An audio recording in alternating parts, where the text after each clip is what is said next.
दोस्तों, एक बार फिर से स्वागत है आपका हमारे YouTube channel Education Circle with Kamal पर। और एक नई वीडियो के साथ हम 4.3 का क्वेश्चन नंबर 2 करने जा रहे हैं। 4.3 का क्वेश्चन नंबर फर्स्ट जो था वो द्विघात समीकरण का हम लोग क्या कर रहे थे, मूल ज्ञात कर रहे थे, वो भी वर्गमूल विधि से। लेकिन यहाँ क्या है, द्विघाती सूत्र के द्वारा द्विघात समीकरण के मूल ज्ञात करने हैं। देखिए क्वेश्चन वही है, क्योंकि क्वेश्चन नंबर 2 में क्वेश्चन वही लिखे हुए हैं जो हमने क्वेश्चन नंबर 1 में किए थे। बस इसी समीकरण को हमने वहां वर्गमूल विधि के द्वारा किया था और यहाँ किस विधि के द्वारा करना है, द्विघाती सूत्र के द्वारा। द्विघाती सूत्र और वर्गमूल विधि दोनों से एक ही मान आते हैं, या गुणनखंड विधि से। तो सबसे पहले हम जान लेते हैं कि द्विघाती सूत्र क्या है और द्विघाती सूत्र हम कब लगाएंगे। सबसे पहले हम द्विघाती सूत्र लगाने से पहले ये देखते हैं कि इसका अस्तित्व है या नहीं है। तो इसका अस्तित्व जानने के लिए सबसे पहले हम लोग b² - 4ac इक्वल नहीं होगा, या तो इसकी वैल्यू बड़ी होगी या बराबर होगी 0 से। यदि b² - 4ac की वैल्यू 0 के बराबर हुई या 0 से बड़ी हुई, तब इस समीकरण का अस्तित्व होगा, तब हम इसको द्विघाती सूत्र के द्वारा हल करेंगे। आप चेक कर लेते हैं। देखिए b, ये कौन से समीकरण से हम लोग इसको कंपेयर करेंगे, ax² + bx + c = 0। ये द्विघाती समीकरण का एक व्यापक रूप है। क्या है? व्यापक रूप द्विघाती समीकरण का। b की जगह में देखिए क्या है, 7 है माइनस का, तो यहां रख देंगे b की जगह माइनस का 7 का स्क्वायर माइनस 4 इंटू a की वैल्यू क्या है, a की जगह में क्या है, देखिए a की जगह में 2 है, तो 2 आ जाएगा इंटू c की वैल्यू कितनी है, 3 है। तो इसको हल कर लेंगे। देखिए माइनस का 7 का स्क्वायर का मतलब जो है कि माइनस का 7 2 बार मल्टीप्लाई होगा, माइनस का 7 इंटू माइनस का 7, तो माइनस माइनस हो जाएगा प्लस, 7 7 जा 49, यानी ये कितना आ जाएगा 49 माइनस 4 दूना 8 और 8 या 24। अब इसको घटा लेंगे, 9 में से 4 जाएगा 5 बचेगा, 4 में से 2 जाएगा 2 बचेगा। देखिए कितना आ रहा 25, यानी ये 0 से क्या है, बड़ा है, तो इसका क्या होगा, अस्तित्व होगा, यानी इसके मूल हम ज्ञात कर सकते हैं। क्या कर सकते हैं, इसके मूल हम लोग ज्ञात कर सकते हैं, क्योंकि इसकी वैल्यू जो है, इस पूरे समीकरण की वैल्यू 0 से बड़ी आई है, और 0 के बराबर भी आती, यानी 0 भी आता तब भी इसका अस्तित्व होता, लेकिन 0 से छोटा यानी ऋणात्मक में अगर संख्या जाती तो से नहीं होता। तो अब हम जो है इसको करेंगे, देखिए मिटा दिया है मैंने, तो इसको अब हम लोग करेंगे द्विघाती सूत्र से, क्योंकि इसका अस्तित्व निकला है। द्विघाती सूत्र क्या होता है, यहाँ पहले द्विघाती सूत्र लिख लेते हैं। द्विघाती सूत्र क्वाड्रेटिक फॉर्मूला। देखिए इसके नाम से ही द्विघाती सूत्र है, नहीं द्विघात समीकरण में लगने वाला सूत्र है। अब मूल कैसे निकालते हैं, x बराबर माइनस का b plus minus root b² - 4ac। देखिए अभी हमने इसकी वैल्यू निकाली थी ना, b² - 4ac अपॉन का 2a, तो ये जो है इसका सूत्र है। इसी सूत्र में हम लोग इसकी वैल्यू बैठा देंगे। देखिए x बराबर -b plus minus root b² - 4ac upon 2a, यह है। अब हमें क्या करना है, इन सब की देखिए 3 ही 4 पद हैं, a b और c, तो a b c हमको यहां से मिल जाएंगे, वो व्यापक समीकरण से तुलना करके। b की वैल्यू कितनी है, देखो माइनस तो सूत्र में लगा हुआ है, b की वैल्यू जो है माइनस का 7 है, तो माइनस का 7 रखा जाएगा प्लस माइनस रूट b² यानी b की वैल्यू आ जाएगी, और 4ac a और c की वैल्यू रख देंगे। तो अब भी जस्ट हमने निकाला था इसकी वैल्यू अलग से, b² - 4ac ग्रेटर देन 0 और इक्वल। तो इसकी वैल्यू हमारे पास अभी कितनी आई थी, 25 आई थी।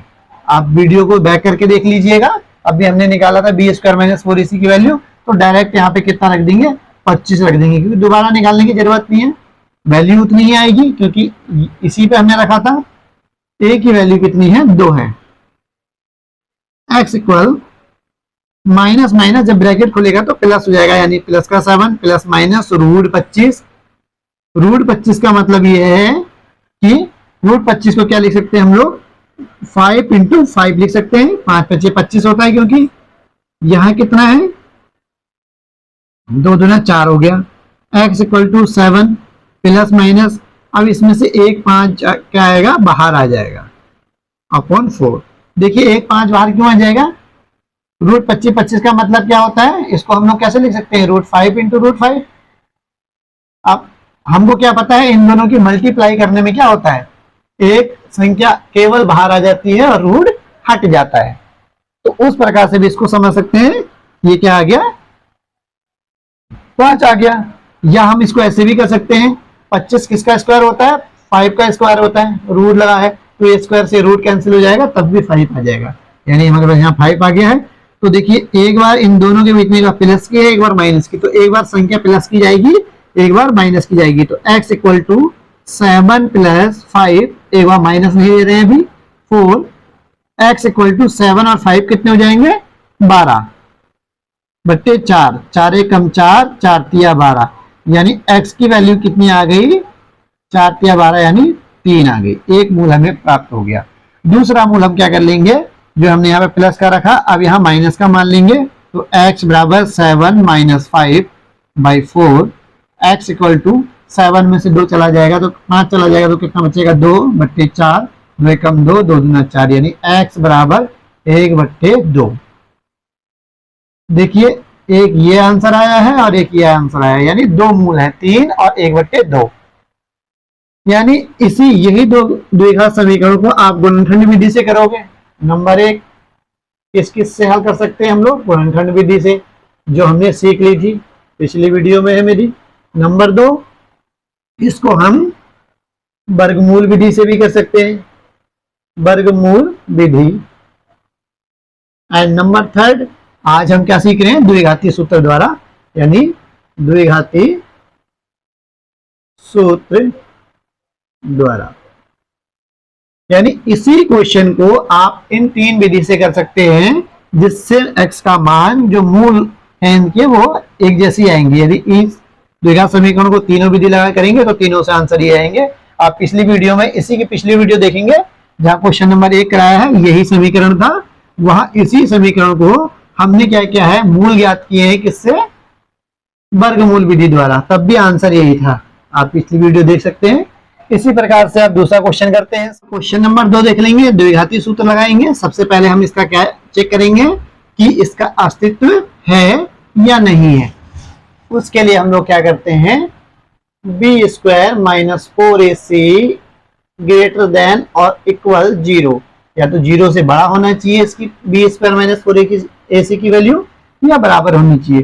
तो यहाँ मान रख देते हैं, देखिए ये व्यापक समीकरण से तुलना कर लेंगे, ये a होता है, b की जगह कुछ नहीं, तो यहाँ पे a और c, तो b स्क्वायर की जगह कितना है, 1 है, तो 1 का स्क्वायर माइनस 4 इंटू a की वैल्यू 2 इंटू c की वैल्यू कितनी है, माइनस का 4 है, तो 1 का 1 आ जाएगा। अगर ये खुलेगा तो 4 चक्को 16, 16 दूना 32, ये माइनस का 32 आ रहा है, तो माइनस माइनस क्या हो जाएगा, प्लस का 32, तो कितना आ गया 33, यानी बी स्क्वायर माइनस 4ac की वैल्यू कितनी आ रही है, 33 आ रही है, जो 0 से बड़ी है। इसका मतलब इसका अस्तित्व है, इसके मूल निकाल सकते हैं। तब इसमें लगाएंगे द्विघाती सूत्र, minus B plus minus root B square minus 4ac upon 2a, x equal to minus B, B की जगह क्या है 1 है, तो 1 लिख देंगे, plus minus root B square minus 4ac की वैल्यू कितनी आई थी, 33, तो यहाँ डायरेक्ट हम लोग लिखेंगे 33 अपॉन 2 इंटू ए की वैल्यू कितनी है, 2 है, तो x इक्वल टू माइनस का 1 प्लस माइनस रूट 33 अपॉन 2 दूना कितना हो जाएगा 4, तो इसकी 2 वैल्यू आ गई। एक बार तो हम लोग इसको यहाँ प्लस की ले लेंगे, तो एक वैल्यू ये आ गई जो x की वैल्यू है। एक बार क्या आ जाएगी, x बराबर माइनस का 1, यहाँ एक बार माइनस ले लेंगे, पहले प्लस लिया था, तो 33 रूट अपॉन 4, ये दूसरी वैल्यू है, जो दो मूल हैं x के द्विघात समीकरण के, वो ज्ञात हो गए। तो इस प्रकार से अगले क्वेश्चन भी इसके हो जाएंगे और आज हम यहीं तक समाप्ति करते हैं। आई होप आप लोगों को जो है ये क्वेश्चन समझ में आए होंगे, और यदि कोई क्वेश्चन में कोई डाउट्स आपका या पिछले क्वेश्चन में कोई क्वेरी है तो आप कमेंट करके जरूर पूछ सकते हैं। एंड वीडियो को ज्यादा से ज्यादा शेयर एंड लाइक कीजिए एंड चैनल को सब्सक्राइब करना ना भूलें। Thank you.